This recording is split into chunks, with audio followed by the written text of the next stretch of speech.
It's a little scary. I really think the era of engineers, hands-on keyboard, coding applications so clearly over. You are almost the API, if that makes sense. It's like you are doing the grunt work of schlepping the data back and forth. Could there be a world where half of us are unemployed, actually, because our job has been automated by AI? I think probably next 18, 24 months of these non-engineers building these automations and software that will lead us there.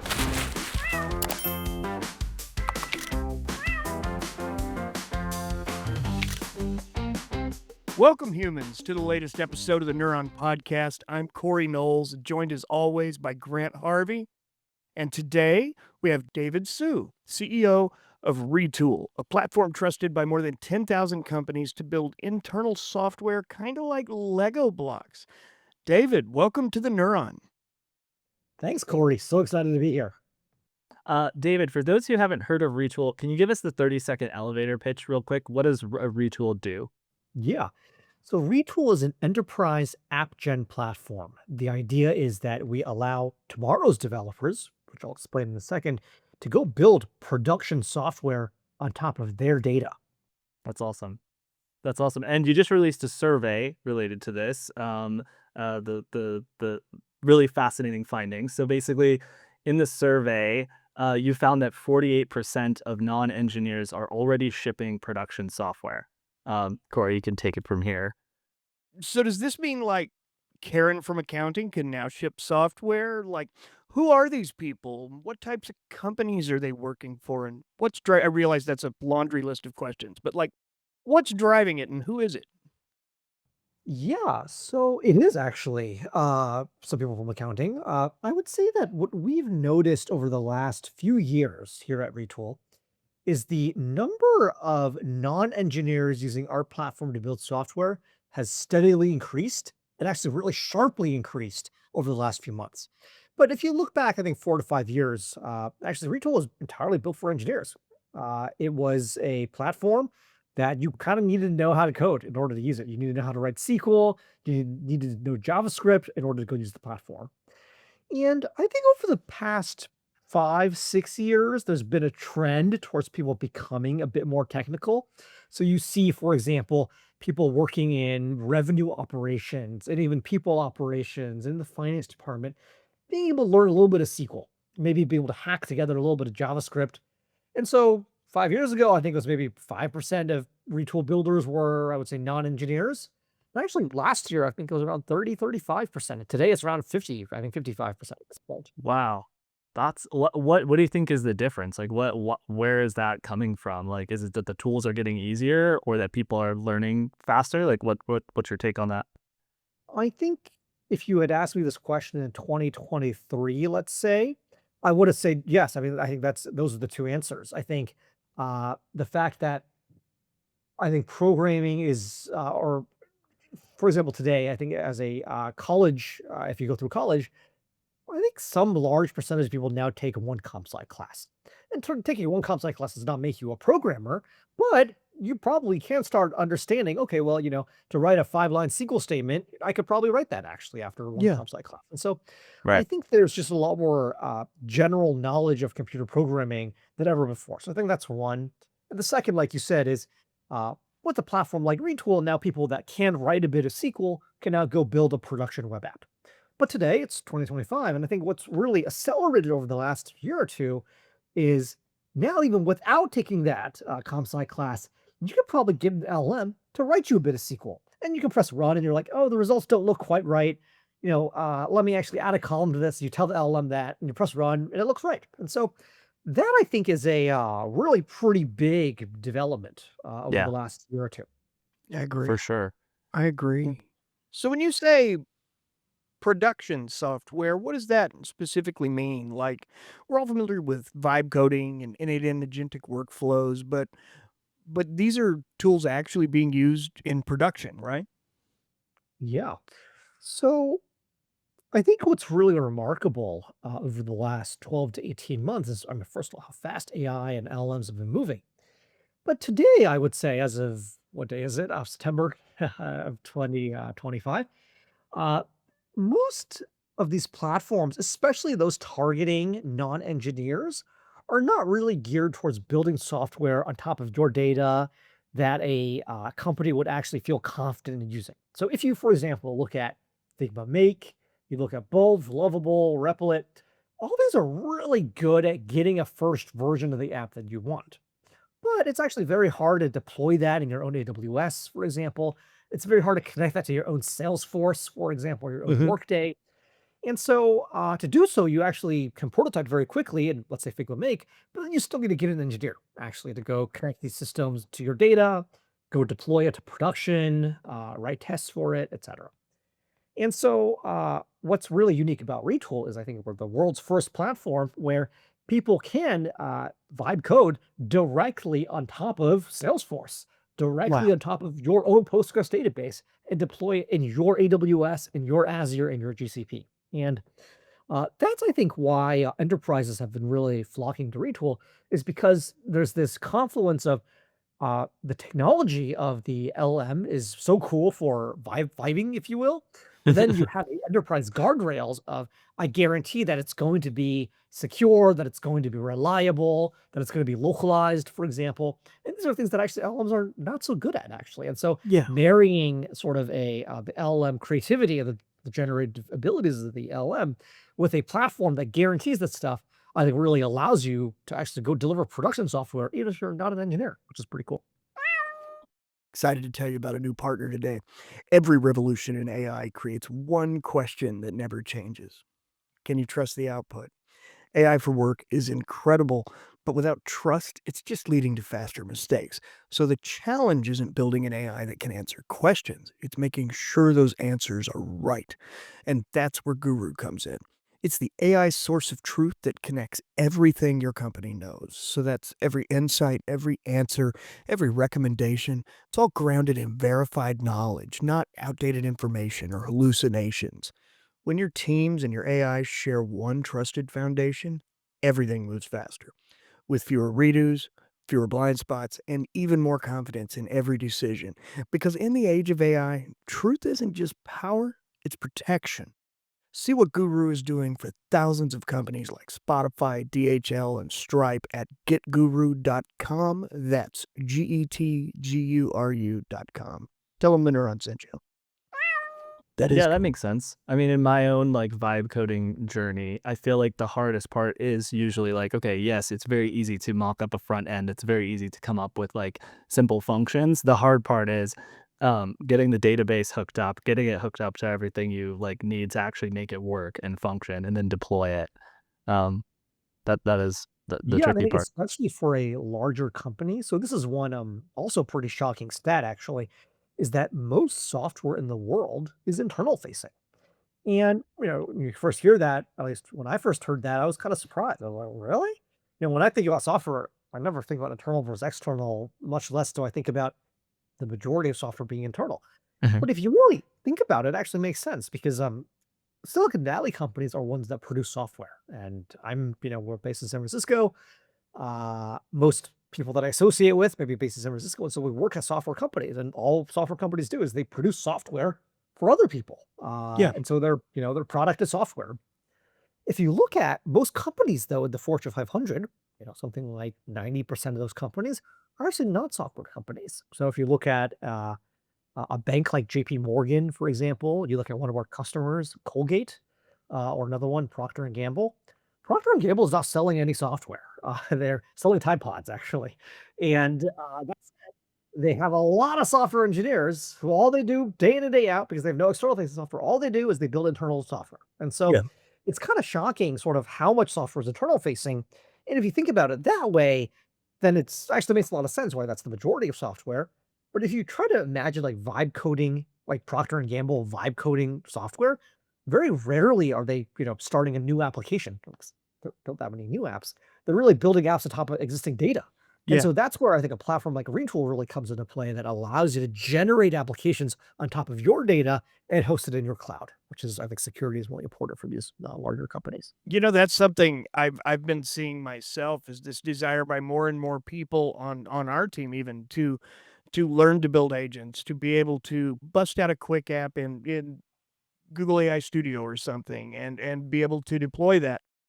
And it's really interesting because a lot of these have like really small use cases or applications. There's not a big ROI behind it for the team, for the company. So when you go to the engineering team, you'll be looking at things like, this isn't a thing that will be high priority for them. But in your case, it is. And the ability to spend an hour and a half or 2 hours, whatever the case is, and do this little thing yourself for what you need or what your department or team really needs, and you need it urgently, it seems like a really powerful thing.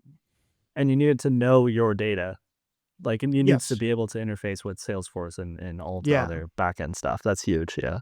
What I think is, yeah, pretty remarkable is I think that democratization of software creation has kind of been something that we've been talking about for 10, 15, 20 years at this point. I remember 10 years ago, there were platforms that were trying to do this. But to be honest, I think they never really took off because in the end, writing software was just a pretty big sort of hurdle to jump across, if that makes Yeah. sense. Going from not knowing how to code to building a production application, even if you take a Coursera course, it's still pretty hard. Yeah. But I think what's really going to happen in the workforce over the next 5 years, maybe 10 years, is the people that are able to pick up this sort of AI native skill set will really do especially well. And actually, we have one example. We have many in our customer base, but one person that I think about is her name is Charlotte, and she works at Coursera actually, and she's been promoted, I think, 4 times, I think, in 5 years, if I recall, because, she's been able to say, "Hey, here are the problems that I see as someone more on the business side, and instead of waiting for an engineer to go solve this and me writing the ticket and then, hoping that engineer will solve it one day, I'm just gonna go build it myself, actually, on a platform like Retool." And And, you can do it in uh less time than it takes to fill out the ticket and wait for the first response. Totally, and you have much more context because you live the problem day to day. Yeah. And there, I think, people like that are honestly pretty rare right now. But I think these are the people that are going to get promoted so many. These are the people that are really going to succeed in sort of this new economy, if you will, Yeah. with AI, is those that have mastered their tools and are able to have an impact beyond what their scope of the role was originally planned to be. So. I like that, I like that. And, uh AI is an interesting component of this, right? Because the survey that you shared shows that 66% of organizations have an AI productivity mandate. So, I mean, from your vantage point, having conducted this survey, what are leaders actually asking for? Because the meme is the CEOs of the companies being like, "What do we want? AI? What for? We don't know." so, so what do you see leaders actually want, and what's working?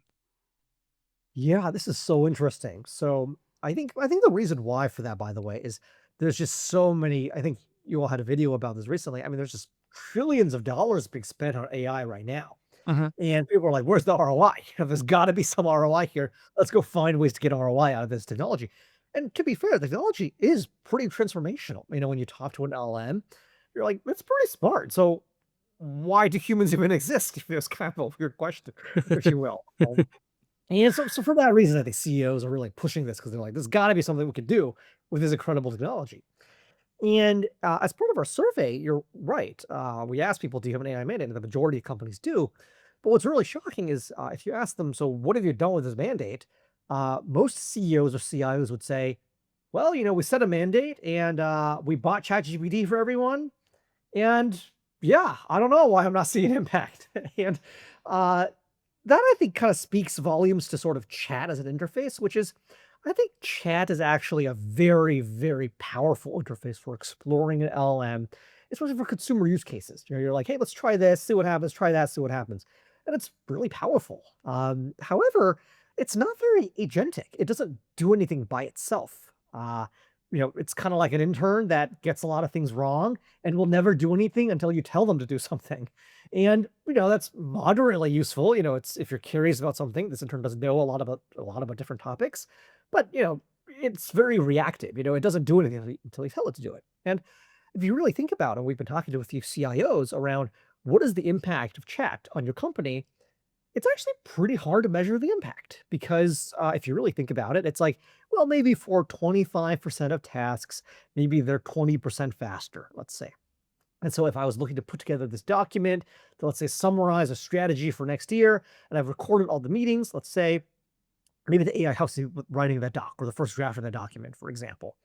But it's, specific. It's not sort of broad swaths of impact, if you will. And uh, in fact, when we talk to CIOs, the way they measure it is they say, well, I think work-life balance is a little bit better for our employees because, again, you can save 20% of time on 20% of tasks. So that's, it's meaningful. It's 4% of an employee's time, but Definitely. it's not, there's no single task that it can do end to end, not a single job it can do end to end.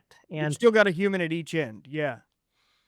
The yeah, it middle to could do this middle. one part in the middle, but you're like, okay, yeah, human on this side, human on the side. So, is it really safe? Like, if you're Procter and Gamble, are you selling more Tide Pods because you bought ChatGPT? Definitely not. Are you saving money on the bottom line? Maybe at the margin, but it's not like you can hire that many fewer people. It's not like tasks are being automated wholesale. And so that's the problem with chat, I think. And so that's where I think agents are really, this is why I think there's so much interest in agents is can we try to get a whole task automated end to end? And this, I think, is the magic behind something like Claude Code or Cursor, which is, uh, if you think about it, you could actually do what Claude Code does in ChatGPT. You could, instead of having Claude Code run a for loop, you could just have the engineer do it. So you could the engineer ask ChatGPT, write me this code. Let me copy it, paste in my IDE, press run. Okay, it doesn't work. Let me paste the error message back to ChatGPT. Okay, I've done a try it lot of again, that. copy again. That's actually what Claude Code Cursor is doing. This is running a loop, basically. But of Yeah. course, it's a lot better that the program is doing it rather than the human doing it. But if you think about knowledge work, that's where knowledge work is basically what I'm doing, and probably what you're doing is we copy stuff from Google Docs into ChatGPT, we generate it, we paste it back, we look at it, like, it's not quite right. Let's copy it back again, paste it back. So it's almost like if you are almost the API, if that makes sense. It's like you are doing the grunt work of schlepping the data back and forth between, your work systems, whether it's Slack, Google Docs, Google Drive, whatever, and ChatGPT. And if you think about it from sort of a coding perspective, that is why Cloud Code and Cursor are so powerful is you glue the LM directly to the task to be done, and it just Mhm. goes instead of you having to copy paste these back and forth. And so Yeah. And I think there's a reformat. yeah. Yeah, I mean, that's just happened to me today. Every time I have to copy stuff out of ChatGPT, I have to reformat it. So I have to copy as plain text and I have to press tabs to fix it. It's like Yeah, that's unbelievable, right? so much of Exactly. my workflow when I'm writing is that now. Yeah. And so I think a lot of CIOs now are starting to realize that, yes, you could have this AI mandate, but honestly, just buying ChatGPT is almost so primitive. You have to go beyond that. You have to figure Yeah. out how does the LLM actually, how can I glue it to the task basically and have it do the task, the entire task from start to finish. I Yeah. think there's a lot of philosophical questions there actually around what kinds of tasks is this suitable for? Because the reason why I think LLMs are so good at coding is because you can very easily test, is it correct or not? And Right. everything that the LLM needs to code is within the system, if that makes sense. I was talking to a journalist yesterday from the Wall Street Journal. If you think about what a journalist does, it's pretty hard to get an LM to do that because for an LM to do that job, it has to go talk to sources. It's kind of Yeah, hard to automate that. You can't have an LM talk to sources. Sources might not want to talk to them. They might lie to them. You have to, decide how accurate something is. Th- So it gets that's pretty complicated. hilarious. But I think there are a lot of tasks where it is scoped basically just it is stuff on your computer that are inputs and outputs, kind of like coding. So I think, maybe to put another way, I think LMs are actually quite smart and probably the total addressable market of things they could do.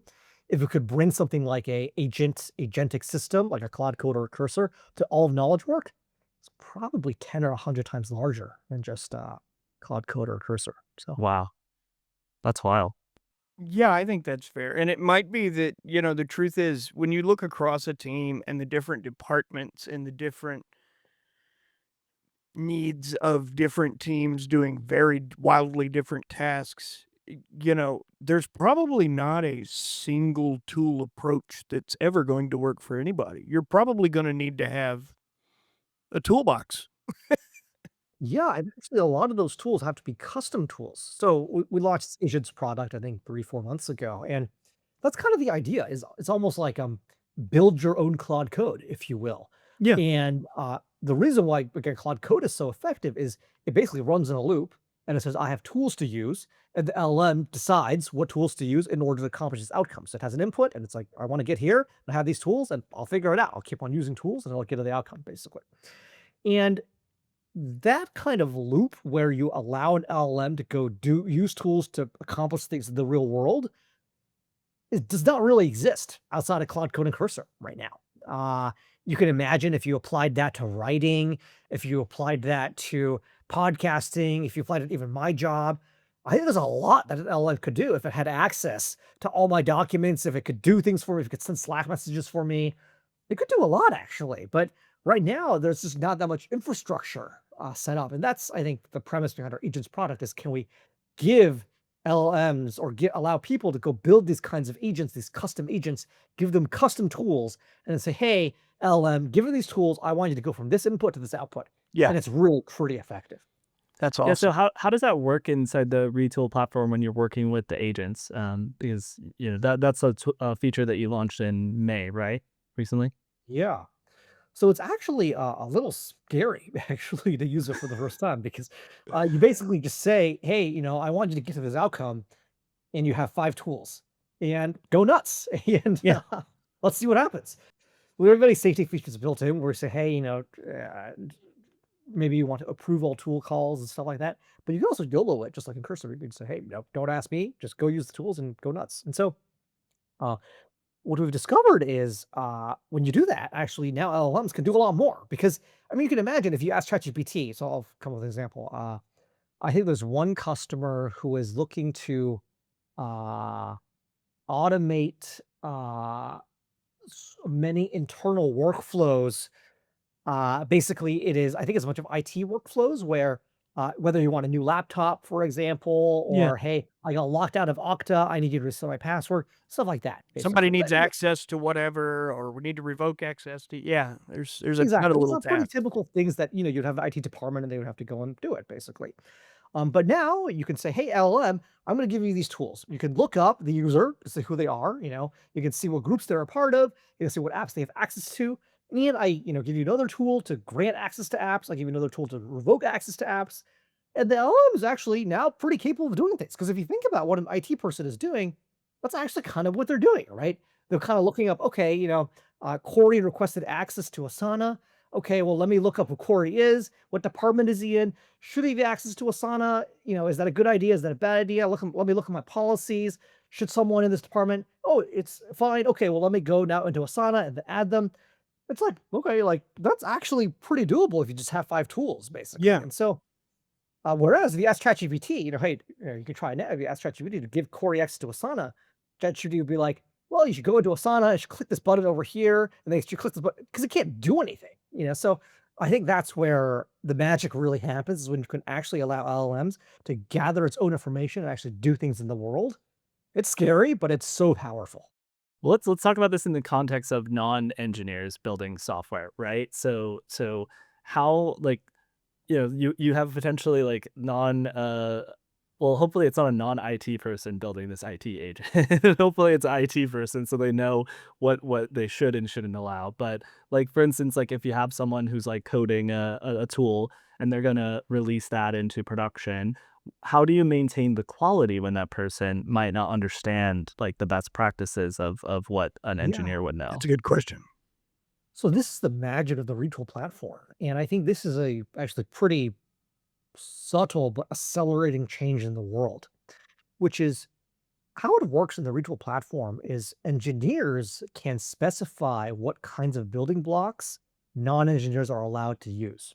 Mm, And so you might say, hey, when you're generating, let's say, dashboards to view customers, we should always use this customer component that the engineer built. So that way, there's a canonical one, it never goes off track. You might say, hey, from a security perspective, these tables should never be accessible by these people, by these Okta groups, for example.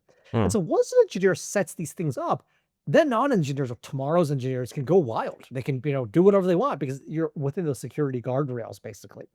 And the subtle change that's happening here is developers, we believe, instead of being the ones who are hands-on coding an application, they become almost like a platform engineer where they sort of build the building blocks that then non-engineers assemble together with AI. Because I think to your point, if actually engineers are totally out of the picture, it might get kind of crazy because you would have non-engineers writing back to production databases. It's kind of scary. It's pretty scary actually. But when you can actually have engineers building some of these building blocks, then you have sort of a very nice path, if you will, of and I really believe that this is I really think the era of engineers writing code in IDE, compiling it and running it, I think that's so 2025 at this point. And at Wow. 2026, Wow. 2027, it's gonna be pretty clear that engineers are not the ones doing that anymore because they have better things to do. They wanna enable other people to build, if you will. That's awesome. That's so interesting. So I have kind of a two-part question here. Does that leave us creating some kind of technical debt, maybe of sorts? And what's the scariest thing that could go wrong when you democratize this type of building? Yeah, let me think about that for a second. Take your time. Take your time. From a tech debt perspective, we haven't really seen that with our customers, Okay. but this maybe gets into I'll just explain very quickly because I think it may be interesting. So, one of the big theses behind the Retool platform is that most of the code that people are writing, where you actually find bugs, is not code you should have written anyways, if that Mm. makes sense. That does. Which is that That if you does. think of a building internal tool, 90% of the code that you're writing is actually not unique to your problem or your tool. And it's actually a lot of boilerplate. But actually, Mm. that 90% of code is where actually most of the bugs are found, actually. And so the idea is if you can actually eliminate all that code and have the Retool platform handle it for you, then you actually get less bugs. Maybe an analogy for this is like using Stripe, which is instead of using Stripe, you could say, hey, I'm not going to use Stripe. I'm going to build my own Stripe, actually. And you Mm. theoretically could do that. But, you're probably gonna have a lot more bugs than Stripe is gonna have, actually, and so by outsourcing all that stuff that you don't wanna handle and saying, "Stripe, handle it for me," Stripe focuses on the problem and actually ensures there's less tech debt in that code, actually, just like with Retool. And our hypothesis is that, and this has been true, I think, over the last 7, 8 years for Retool, is a lot of the code that a engineer would write for internal tools where the tech debt really builds is code that Retool should focus on, and we will write it for you. And we are fully focused on how do we deliver, laser focused on the best platform for building internal tools on top of. And so you can eliminate all that debt. Maybe the last analogy, because I really passionately believe in this, is kind of like BI tooling, where if you asked me today to go build a dashboard, let's say of revenue over time, I would say, oh, I'll use Tableau, I'll use Metabase, I'll use Looker, I'll use something like that. And the reason I use a tool like that is so I can say, hey, all I have write is the 3 lines of SQL that are specific to my chart, and I'm done. I don't have to work on the database drivers, the authentication, the authorization, all that crap. So that's kind of how I think about retools. I think for that reason, tech debt is not that big of a concern. But on the second part of your question, I think there are dangers. I think we should walk in with eyes wide open. I think the dangers I would say are mostly around how strong the guardrails are and are people breaking out of the guardrails without the engineers noticing. Mm. That's probably the scariest thing, which is uh, if you don't have any guardrails, you say, hey, this, I'm going to give you raw SQL access. You can do whatever you want to this database. That's pretty scary because, yeah, I mean, you could drop, I mean, you've probably seen this. I think Replit announced this thing the other day where I think it was actually Jason Lemkin, who's, big on Twitter. He was using Replit and Replit dropped his whole database. And it's Yeah, like, that's right. such a huge mess. And so I really think the guardrails are really, really critical. And that's why Retool has invested so much in these kinds of guardrails to make sure that doesn't happen. So that I would say is the biggest risk, I think, is when you don't have guardrails. That's That makes smart. I sense. I feel like, having a base understanding of some things like, what's the bare minimum you'd really want someone to know? Like, you should probably understand versioning a little bit, some things like that, as far as being able to walk back changes and stuff would be really helpful Yeah. for folks. Well, I think part of it though is really on how powerful or abstractive, if you will, the platform is, which is this is the problem with actually most AppGen platforms like Replit, like the Drop in database, is that there is no sort of good higher level permissioning system. And what I mean by that is how this works with Retool actually is you can say, hey, this Okta group, so non-engineers are these 17 Okta groups, but you could set it up a Retool such that they can never have write access or update access to tables. And so the only thing they can do with Retool is actually build dashboards that read only from your data. And that's pretty safe. When you read data, nothing that bad can happen, basically. But that's only possible because you have a platform like Retool that has these abstractions at the top of your data. Whereas if you're just writing raw code with Replit and you're kind of just vibing, Mm. raw code can do some pretty dangerous things. And so that's why I think actually the safety, if you will, is more important than ever before because now non-engineers can do more than ever before, but with great power, comes great responsibility. And so I think that's, yeah, you need a responsible platform that allows you to build those guardrails. So tell us about AppGen, which is your new tool to address this wave of non-coding creators. What is that, and how does it work? Yeah. So it's basically something like actually the UI is actually not dissimilar to Bolt, Lovable, Replit, all these Figma Make, all these kinds of products, except the product it generates is actually not running raw code. It's actually running on top of the Retool platform. And Mm. so that Retool platform natively already connects to 100 plus data sources, including Salesforce, your Postgres, whatever. And it's actually hostable in your cloud. And so you can say, hey, it's a Docker image that I download and I directly just run it on my cloud. And for a company like Procter and Gamble, that's critical because I think for them to expose their data to, let's say, Lovable, it's pretty scary. I mean, it's a pretty sensitive Yeah, I'll data. bet it is. To sell it, it runs, pretty sensitive data there. And so I think that is really powerful. It's sort of the on top of the retail platform, it's in your cloud, it's on your data, in its security guarantees built in. That's, I would say, what our AppGen product is. So we're pretty excited about it. Wow. That's awesome.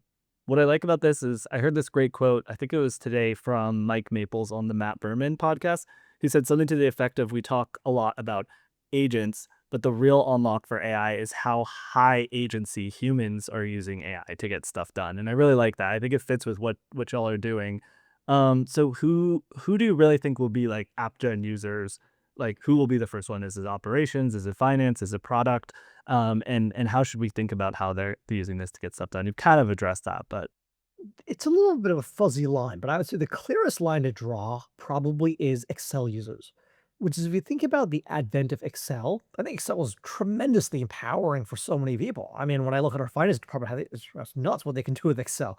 And if you compare Excel to a Word doc, you could see, a Word doc is powerful, but it's like a notepad. It's not extremely powerful. But with right. Excel, you can start doing programming effectively. You can do calculations on multiple columns. You can do pivot table. It's very powerful, if you will. But if you think about from the advent of Excel or Lotus 123 up until now, if you think about that average user, they have not really gained many more capabilities beyond those simple Excel features. Like Excel Yeah. has not changed that much. It's in the cloud now, so there's a little bit better versioning, A but little prettier. Yeah. for sure, yeah. Clippy came and went, but you know, kind of the same, right? It hasn't really evolved dramatically. And I think what AI is doing now is for these people that are now able to go write Excel formulas or Excel junkies, now they can go build full production web applications on top of databases and APIs. It's And that awesome. is so, so powerful because I think I was watching this interview with Satya Nadella the other day, and I think Excel has around 1 billion users now. That's so That's, crazy. it's not more than 10% of the world is using Excel, right? So if you think that's kind of who we think of us as the sort of builders, if you will, of the future, is this people that for the last 10, 20 years have been empowered by Excel, but not much more, are Mm. now able to go build production applications on top of data. I think that is going to unlock, to Maple's point, so much. And I think if you're a high agency individual that wants to have an impact, now like never before, you can wield AI, wield Retool to have an incredible impact on your organization. And probably get promoted 4 times in 5 years, like Yeah. Charlotte did. So Your Yeah, rock that's stars are gonna awesome. be bigger rock stars. Yeah. yeah. So I'm not gonna make you confirm or deny this, but but it's almost like you're gonna remove Excel from the equation. So no one need open Excel ever again. Basically, with Totally. this. I will confirm it. I mean, because if you think about it, Excel is almost like a hack, right? Like, Right. uh, I would argue that I think a complicated Excel spreadsheet is a pretty shitty UX by any means. It's Mm. easy to make mistakes in there. There's no version control really. It's if you share it, it gets really messy. It's hard to You understand mess it. up one formula, it's like breaks. Yeah. Yeah, like every complicated Excel sheet above a sort of complexity level should be an application. But the problem is most Excel users cannot build applications, which is why there's so many complicated Excel spreadsheets. But if you Totally. enable them to go build apps, then yeah, I think Excel probably loses a lot of market share, I think. So Interesting. so answer me this, when we're talking about average people building software, do you feel like the biggest impact for this will be in internal tools, or that there will be customer facing solutions? I think that internal software is probably the juiciest, most exciting, and most impactful on the world market for this. But undeniably, I think there will be a lot of consumer-facing software that's built in this way as well. I had a friend the other day who built a birthday website actually for his partner using Lovable, I think, and that's awesome. I think Yeah, that the power that It's adorable. now consumers can go build, websites easily is awesome. But I really firmly believe that most of the software is being built in enterprises, and that is where you would have the biggest impact on the world, if you will. absolutely. So what would your advice be to, say, engineering leaders right now who might be looking at this kind of stuff as a threat? I would say that I think you really have to embrace AI in the sense that I think if you're kind of just, hiding in your cave and be like, I don't care about AI, they're gonna come find you sooner or later. So Yeah, you might as It's well true. embrace it, I think. yeah, And I think the best way to embrace it is in a safer, guardrails driven manner, if you will, rather than a let's vibe code and see what happens and let's give everyone access to production databases. Because really that your production data is probably gonna get dropped by Replic if that happens. yeah, So I would say that I think you have to embrace it because if you don't embrace it, stuff like that's gonna happen. Yeah. But by you leading the charge, it can be a lot safer, if you will. So awesome, awesome. So what skills do you think become more valuable in this world where everyone can engineer? Like how should we think about this? Like for people who are non-engineers, like now suddenly having these powers. yeah, I'll just hit on one thing that I'll think a little bit more, but so the one that comes to mind is I think what Mike Maple said, which is agency. And specifically, I think especially because today, at least, AI and LLMs are low agency, like we talked about chat, like it doesn't do anything for you. You have to ask it to do something. Those that have high agency, have more of an edge because they can leverage, something low agency to, and they can push it more, if that makes sense. So Yeah. that I think is a key one. And when I look at some of our customers that, again, that have had the most success in their company, the ones that have gotten promoted multiple times in multiple years, it is, I would characterize it as agency or curiosity, maybe is another one. So sort of this embracing of what's next. So it's, I would argue that is the probably number one quality. I think maybe a number 2 is around some level of technical proficiency, Yeah, because I do think that some level is required. Like, if you don't Yeah. know what a database is, if you don't know what an API is, if you can't think of data in, like, a row by column basis or level, I think that you might get left behind, yeah. honestly. So I think some baseline level of technical, but again, I think Excel is kind of the limit. You don't need to be much more technical than that. So maybe those are the 2 qualities. So, agency plus baseline technical effectiveness. The Yeah, ability that to makes sense. recognize those kind of shortcomings is big too, I think, and understand how to quickly go learn something, whether that's a Coursera course or hopping into ChatGPT, for example, and being like, "Hey, run me through this, talk me through it till I get it." And operating in a lifetime of little micro lessons, Yeah. for lack of a better Well, way to put it. yeah, I think as, technology is changing very rapidly today, I would say, and so the faster the world moves, the more of an edge learning fast is, and so the faster you yeah, so I think it's there's more of a premium, if you will, for that today, so Yeah. Totally. Yeah, it's moving so fast. Um, Speaking of that, should we do a couple rapid fire questions? I here. think that's a good idea. We always have a couple of little quick fires here. So what would you say is the biggest misconception people have about no code or low code tools? And you could tell us whether you identify as low code or no code. Wow, rapid fire. Uh, I would not You don't have identify. to respond quickly. They're just, it's just for fun. I don't think we identify as that, and, I think actually most of the perceptions are kinda true, honestly. Like, That's I think fair. it's kinda old, kinda stodgy. I think a lot of them build their own ecosystems that are not very effective because 'cause they're not state of the art. So, yeah, honestly, not a fan. That's Fair fair. That's criticism. fair. Would you say vibe coding is a no code tool? Like if like you mentioned Bolt or some of those. Mm, I actually would not call them low code, and the reason is I think they share some similarities, but they're also still writing code. That's true. Maybe this is too specific, but this is always how I, as an engineer, think about it. The reason why engineers hate low code tools is because they don't use standard technologies. They don't use JavaScript. They don't use, yeah, stuff. So when I, as an engineer, get something that was spat out by a low code tool, but I can't even do anything with it. You know, it's like Yeah. so inaccessible. Right. Whereas, for example, Bolt or Retool, we use JavaScript, and so we are generating code, but at least it's modern code that someone could do something with. So that's actually why I view it as different.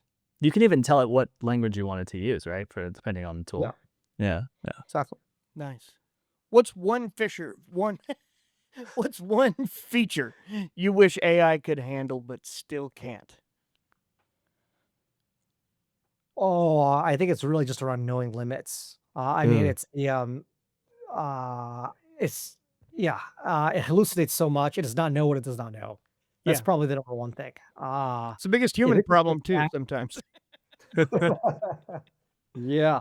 I think there's a lot of papers about the architecture and, how avoidable is this? Maybe it's not really avoidable with current transformer architecture.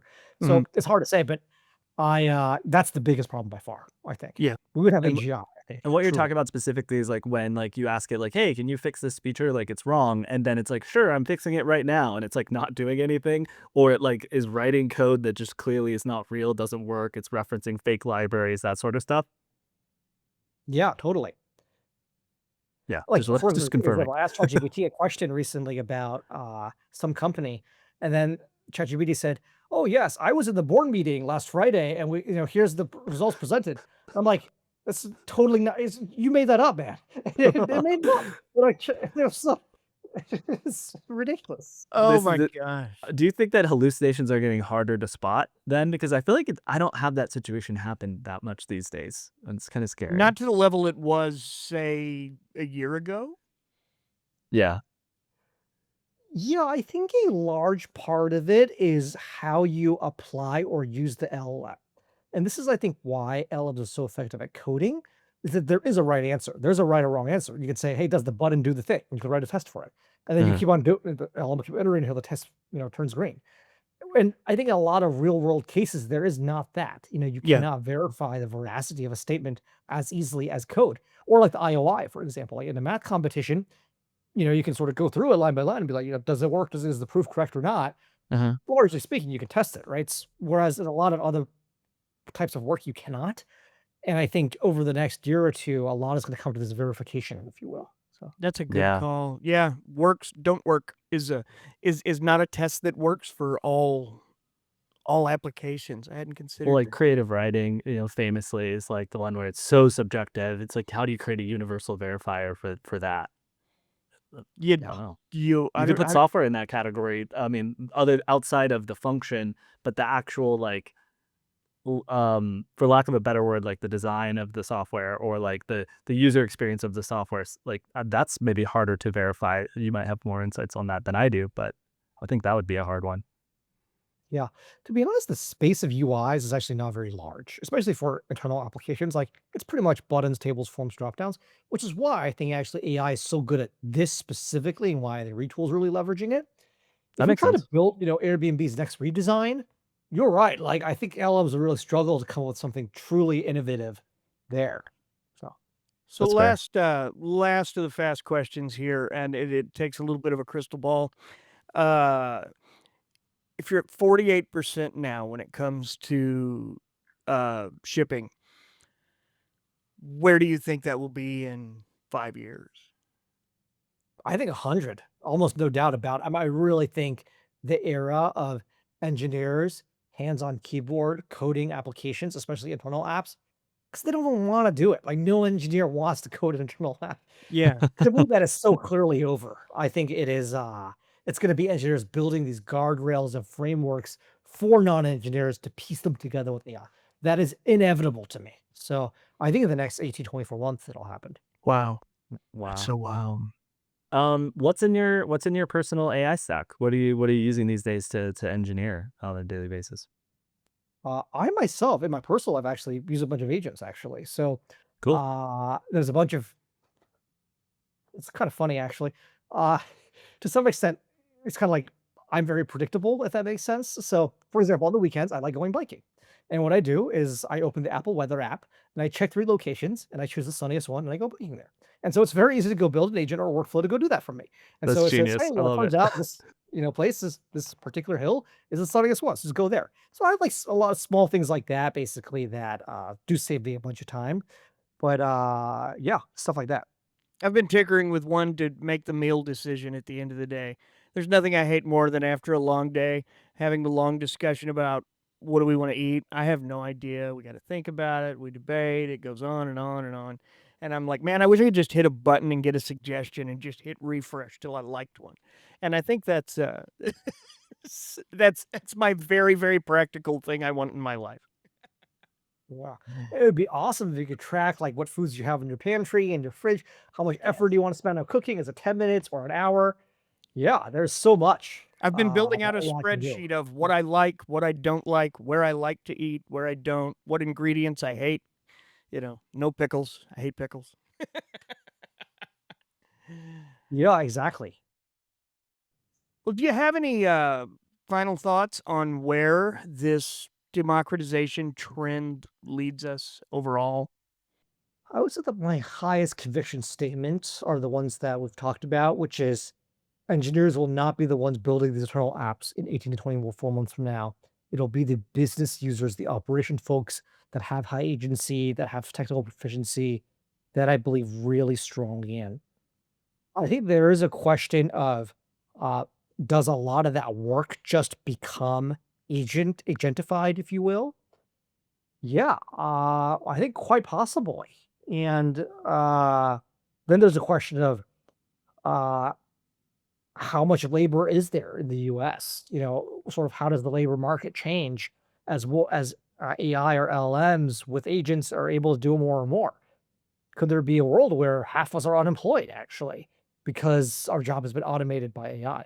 I think probably. I don't think we're quite there yet, but I think it's actually going to be this sort of next 18, 24 months of these non-engineers building these automations of software that will lead us there. And it's a little scary, but I think that yeah, the people that'll do well are the ones that are able to build these automations. They're able to learn these skills for now until AGI is here. So. Which means as fast as we're going right now, there are going to be more builders, increasingly more builders over time, which is probably going to, at least in my eyes, I just don't feel, at least from the pace from the vantage point of Grant and I, it always feels like it's getting faster.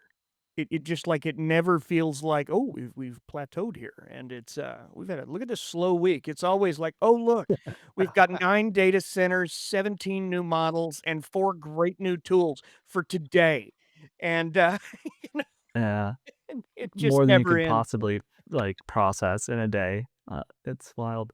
Um, I do think that that's an interesting take, and I think it's interesting because it's like, okay, if you're an agent builder and you work at a big company and you accidentally make an agent that can do your job and then you get laid off, what do you do? It's almost like you then now have to take those skills that you learned to make that agent and then go start your own company to compete with your former company. And then it's just we're gonna have a ton of smaller companies fighting it out. That's sort of like my thesis. I don't know if you agree with that. If I'm just crazy, but I think that's gonna happen. I think for startups, yes, but for the larger companies that have a larger moat, like it's I think pretty hard to start a Tide Pod competitor, like an AI first Tide Yeah. Pod. Not even sure what that looks Yeah, like. that's a good So point. If physical world still dominates, yeah. Yeah, but I think for software companies, especially those that have not achieved revenue scale, yeah, totally. I see that. Yeah. Yeah, any kind of digital services as well. Yeah, there's a lot of it's going to be interesting. Well, David, thank you so much for joining us today. Where can people learn more about Retool and AppGen and everything you guys are working on? Retool.com. So come check us out and give us a try. And if you have any feedback, let me know. I'm David at retool.com. Thank you, Grant. Thank you, Corey. It's Thank great being. you. Oh, yeah. Thank you for joining us. Yeah, it was a great conversation. And to our listeners, if this conversation sparked ideas about what you could build at your company, you might even be a part of that 48% soon. If you enjoyed today's podcast, we'd appreciate if you'd take a moment, like, subscribe, do all of the things. You know what to do. And don't forget to check out the Neurons Daily AI newsletter. Join more than 500,000 other people who sit down with it every morning. And that's all we have for today, folks, but there's always more to come. Farewell for now, humans.